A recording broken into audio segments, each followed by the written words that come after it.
चुनाव के दिन अगले दौर के प्रचार के नाम पर काफी सारी बातें, सारे आरोप जरूर लगाए जाते हैं मंचों से। राहुल गांधी पर जिस तरीके से उनको घेरा जाता है ये कहकर कि क्यों नहीं वो राष्ट्र की बातों पर एक तो स्पष्टता करते हैं, एक उनसे गलती हो गई थी कि चीन कितना भीतर घुसा है उसे लेकर जो किलोमीटर का उन्होंने जिक्र कर दिया था।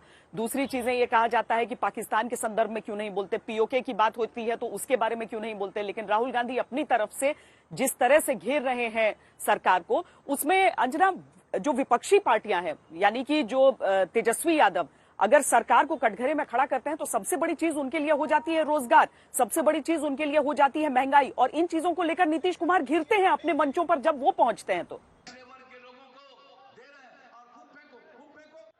बिल्कुल, आप देखिए ना, रोजगार और नौकरियों के मुद्दे पर तो पूरी बहस आ गई है।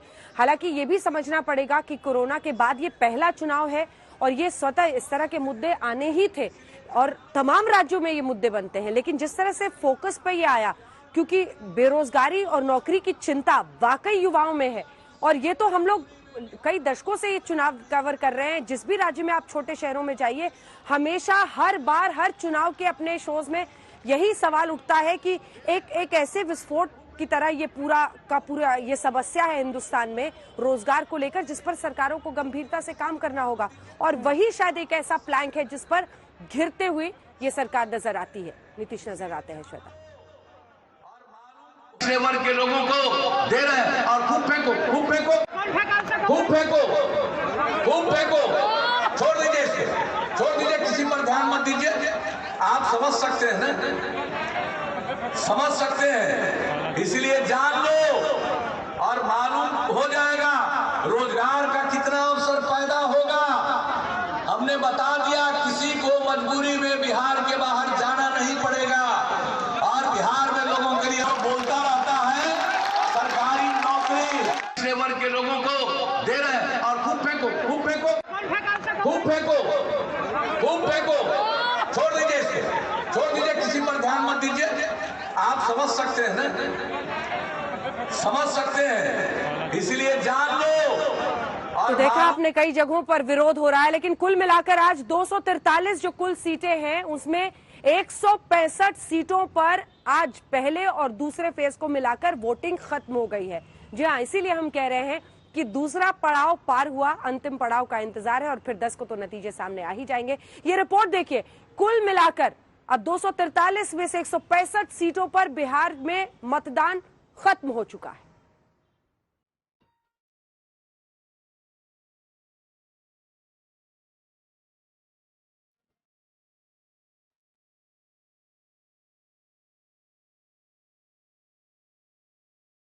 एक तरफ तमाम दिग्गज तीसरे और आखिरी दौर के लिए जनता के सामने वोट के लिए झोली फैलाए खड़े थे, दूसरी तरफ बिहार की जनता दूसरे दौर के उम्मीदवारों की किस्मत पर अपनी मुहर लगा रही थी।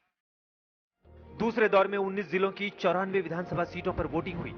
इसके लिए 1661 उम्मीदवार मैदान में हैं और 41,000 से ज्यादा पोलिंग बूथ बनाए गए थे।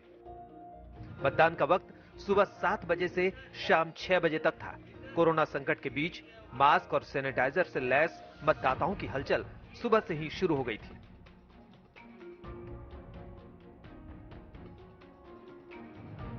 मतदान को लेकर लोगों में गजब का उत्साह दिखा।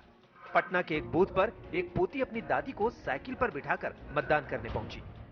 अच्छा सरकार बने जो सबके लेके चले, साथ मिल के चले, गरीब के भी देखे, शिक्षित करे। सबसे भारी तो बेरोजगारी है। यही सोचे हैं कि जो सरकार आता है कुछ अच्छा ही करेगा। हम लोग को बस तो जॉब का बहुत जरूरी है। यहाँ पर बहुत अच्छा मतलब एक्साइटेड है कि वोट डालेंगे, पहली बार है मेरा।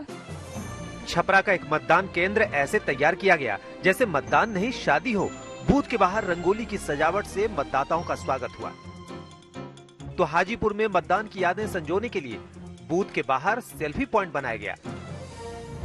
मुजफ्फरपुर में वोट डालने पहुंचे लोग सोच में पड़ गए कि वोट डालना है या सफर करना है। दरअसल यहाँ पोलिंग बूथ को ट्रेन के कोच की शक्ल दी गई थी। आम जनता के साथ कई दिग्गजों ने भी आज वोट डाला।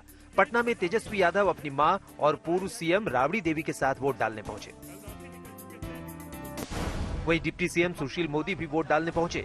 लेकिन कतार को दरकिनार कर उनके सीधे पोलिंग बूथ पहुंच जाने पर लोगों ने विरोध जताया। 2 चरण मिलाकर बिहार में 165 सीटों पर उम्मीदवारों के भाग्य का फैसला जनता कर चुकी है। अब तीसरे और आखिरी चरण में बाकी की 78 सीटों पर 7 नवंबर को मतदान होगा। पटना से रोहित सिंह और कुमार अभिषेक के साथ आज तक ब्यूरो। नमस्कार, मैं हूं अंजना ओम कश्यप। हमें उम्मीद है ये वीडियो आपको पसंद आया होगा। लेटेस्ट खबरों के लिए यूं ही देखते रहिए आज तक, और इस वीडियो के पसंद आने पर लाइक, शेयर एंड सब्सक्राइब करना ना भूलें।